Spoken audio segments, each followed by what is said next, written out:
அனைவருக்கும் வணக்கம். இன்றைய யோகா பகுதி நம்ம பார்க்கக்கூடியது முத்திரை, கப நாசிக முத்திரை.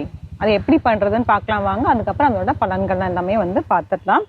ஃபர்ஸ்ட் இப்போ நம்ம விரல்களை பார்த்தீங்கன்னா ஒவ்வொரு விரல்களுமே ஒரு 3 முட்டி இருக்கும். இது நம்ம இங்கிலீஷில் ஃபேலஜஸ் அப்படின்னு சொல்லுவோம். அதே மாதிரி தான் கால்களையும் அந்த மாதிரி இருக்கும். அதாவது 1, 2, 3 அந்த மாதிரி 3 முட்டிகள் இருக்குது.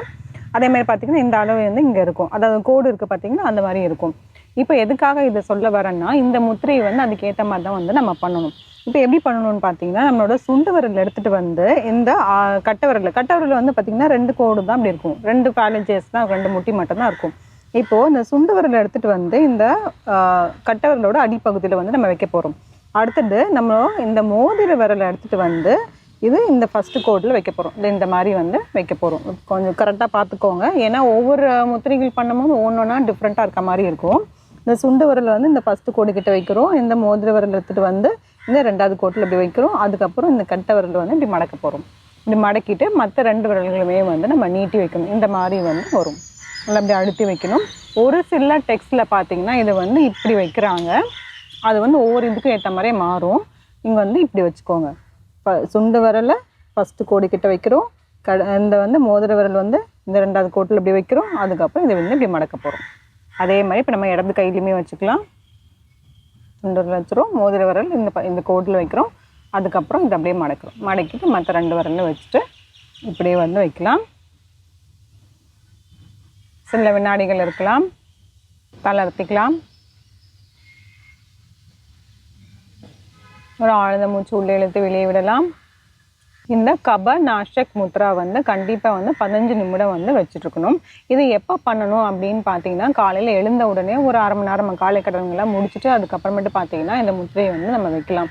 இது யாருக்கு பண்ணணும் அப்படிங்கிற மாதிரி பார்த்தீங்கன்னா, இப்போ நம்ம ஆயுர்வேதையில் பார்த்தோம்னா வாத பித்தம் கஃபா அப்படின்னு இருக்குது. இந்த ஒவ்வொரு இது தோஷங்கள் 3 தோஷங்கள் அப்படின்னு சொல்லுவாங்க. வாதம், பித்தம், கபம் அப்படின்னு நம்ம தமிழை இப்படி சொல்கிறோம்.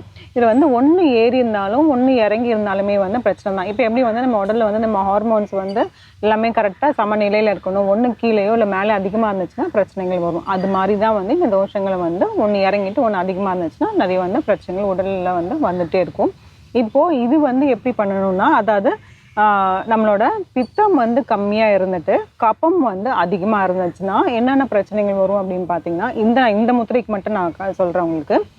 பித்தம் கம்மியாக இருக்கும் போது குறைஞ்சிட்டு கபம் ஜாஸ்தியாக இருக்கும்போது பார்த்தீங்கன்னா நம்மளோட உடல் சுறுசுறுப்பு இல்லாமல் இருப்பாங்க. அது நிறைய சளி தொந்தரவுகள் அதிகமாக இருக்கும். அதாவது சீத்தலை உடம்புங்கிற மாதிரி சொல்லுவாங்களே அந்த மாதிரி இருக்கும். கண்கள் சம்மந்தமான பிரச்சனைகள் நிறைய வரும். கண்களில் நீர் வடிதல் இந்த மாதிரி நிறைய பிரச்சனைகள் வந்துட்டுருக்கும். மலச்சிக்கல் இதெல்லாம் இந்த மாதிரி பிரச்சனைகள்லாம் வரும். அப்போ அவங்க இந்த முத்திரையை பண்ணலாம். மற்றவங்க எல்லாருமே பண்ணணும்னு அவசியம் இல்லை. யாருக்கு இந்த மாதிரி தொந்தரவுகள்லாம் அதிகமாக இருக்கும் அவங்கள தாராளமாக இதை செய்யலாம். இப்போ நான் சொன்ன பிரச்சனைகள்லாம் சொன்னாலும் அதாவது யாருக்கு இருக்குன்னு பார்த்துட்டு அதுக்கு ஏற்ற மாதிரி நம்ம செஞ்சுக்கலாம். 30 வினாடிகளிலிருந்து 15 நிமிஷம் வரைக்கும் கண்டிப்பாக பண்ணணும் மேக்ஸிமம். ஆனால் நீங்கள் 15 நிமிஷம் பண்ணிங்கனால ரொம்பவே நல்லது. இப்போது இதில் நான் மறுபடியும் ஒரு வாட்டி நம்ம பார்த்துலாம் எப்படி பண்ணுறதுன்னு. ஏன்னா சில பேருக்கு கன்ஃபியூஷன் இருக்கும். ஏன்னா ஒவ்வொரு விரலுமே எந்த நேரத்தில் வைக்கிறோமோ அதுக்கேற்ற மாதிரி பலன்கள் இருக்குது. இப்போ ஒரு விரல் நம்ம எப்படி சேர்த்து இப்படி நுனியில் வைக்கிறதுக்கு ஒரு பெனிஃபிட் இருக்குது. அதே இப்படி மடக்கி வச்சோம்னா அது ஒரு பெனிஃபிட் இருக்குது. அது மாதிரியே தான் இந்த முத்திரைகளும் இருக்குது. இப்போ நம்ம பார்த்துடலாம். இந்த சுண்டு விரல் எடுத்துகிட்டு இந்த கட்டை விரலோட இந்த அடிப்பகுதியில் இதில் வைக்கிறோம். இந்த கோடில் வைக்கிறோம். அதுக்கப்புறம் மோதிர விரல் எடுத்து இந்த கோடில் வைக்கிறோம். அப்புறம் கட்டை விரல் இப்படி மடக்கி வச்சிருக்கோம். இந்த இதை மடக்கிறோம். இந்த 2 விரல்கள் நம்ம நீட்டிடுறோம். உங்களுக்கு தெரியறதுக்காக நான் இப்படி காமிக்கிறேன். ஆனால் நீங்கள் வைக்கும் போது இப்படி வச்சுக்கோங்க.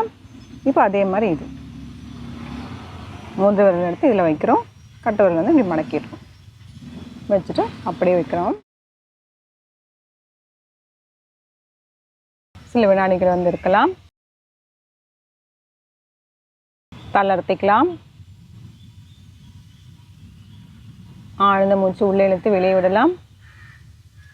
இந்த முத்திரையை மலச்சிக்கலுக்கு ரொம்பவே நல்லது. நம்ம நூடுல்ஸ்லாம் நம்ம எடுத்தோன்னு பார்த்தீங்கன்னா அது டைஜஸ்ட் ஆகிறதுக்கே ஒரு 3 நாள் ஆகும். கண்டிப்பாக 2லேருந்து 3 நாள் ஆகும். எல்லாமே அது கெட்டு போகாமல் இருக்கிறதுக்காக மேலே அந்த மெழுகுத்தன்மையெல்லாம் ஏற்படுத்தி வச்சுருக்காங்க. ஆனால் குழந்தைகள் அதுதான் விரும்பி சாப்பிட்றாங்க. நம்ம அடிக்கடி அதெல்லாம் கொடுக்காம வச்சுக்கணும். குழந்தைங்களாம் இப்போ நிறைய கஷ்டப்படுறாங்க. காலையில் எழுந்தோடனே ஸ்கூலுக்குலாம் போகிறது போது பார்த்தீங்கன்னா இந்த காலைக்கடனில் அவங்க முடிக்காமையே போகிறாங்க. இல்லைன்னா ரொம்ப நேரம் அதில் உட்காந்துட்டு கஷ்டப்படுறாங்க. இந்த மாதிரி நிறைய பிரச்சனைகள் இருந்துகிட்டே இருக்குது. இப்போ அவங்களாம் வந்து ஒரு சில ஆசனங்கள்லாம் பண்ணிடலாம். இல்லைனா வந்து நல்லா வந்து காலையில் எழுந்த உடனே ஒரு டம்ளர் சுடு தண்ணி கொடுத்துடலாம். அதுக்கப்புறமேட்டு ஆசனங்கள் பண்ணுறது, அதுக்கப்புறமேட்டு நம்ம தான் வந்து நம்மளோட அவங்களோட உணவு முறையை வந்து நம்ம வந்து மாற்றிடணும். இந்த மாதிரிலாம் செஞ்சுட்டே வரும்போது பார்த்திங்கன்னா நம்ம உடலில் இருக்க பிரச்சனைகள் எல்லாமே வந்து நம்ம தீர்ந்துடும். இந்த முத்திரையை முயற்சி செஞ்சு பாருங்கள். மீண்டும் அடுத்த பகுதியில் சந்திக்கலாம். நன்றி, வணக்கம்.